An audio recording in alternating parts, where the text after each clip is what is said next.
Hey everybody, this is Robert Robbins with Corolla Light Resort, bringing you Volume 4 of Golf Talk with Robert Robbins. Before we get too far into this week's discussion, I do want to introduce our guest for this week. The gentleman on the left is a good friend of mine and part-time resident of the Outer Banks of North Carolina, Mr. Chris Voss. The gentleman on the right is a three-time PGA Tour winner with one top 10 finish in a major, Mr. Ben Crane. This week's discussion is resistance in the golf swing.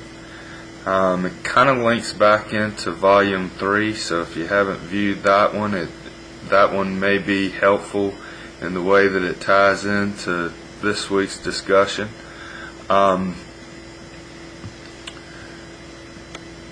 When referring to resistance in the golf swing, some may refer to this move as creating coil in your golf swing. Some may even refer to it as creating torque in a golf swing. However you want to think about it, long story short, what we're actually trying to achieve is resistance between the lower body and upper body. At this time I'm going to draw a circle in between the knees of Ben Crane, and I'm going to put a circle up in between the knees of Mr. Voss.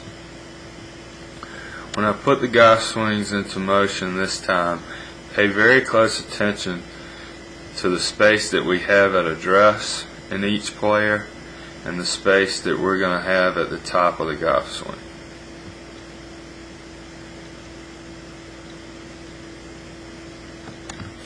You'll notice that Mr. Voss' left foot, his left heel is way up in the air. He's up on his left toe, which causes him to lose the space or resistance in his golf swing.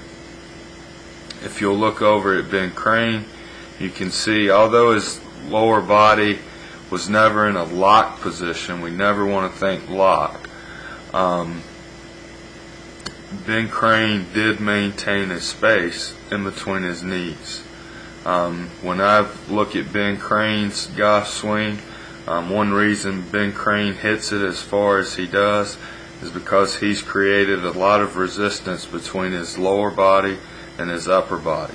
Again, this is often referred to as coiling in the golf swing or creating torque.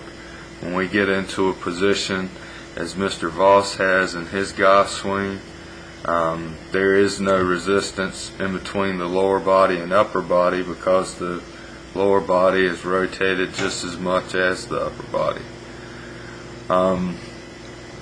One other thing I want to point out to you, if you'll notice in Mr. Voss's finish, because he's had a loss of club head speed as well as it appears that he's struggling with balance, his weight transfer is not as good. You'll notice in Ben Crane's golf swing, his weight's all the way to his left side and he's now up on his right toe. So that's going to bring this week's discussion to a conclusion. If you guys have any more questions about the golf swing, or you'd like to find out my thoughts on the golf swing, please feel free to visit me at robertrobbinsgolf.com. There's also some more contact information right below the video. So again, that's a wrap for this week's discussion. You guys have a great week, and I'll talk to you soon.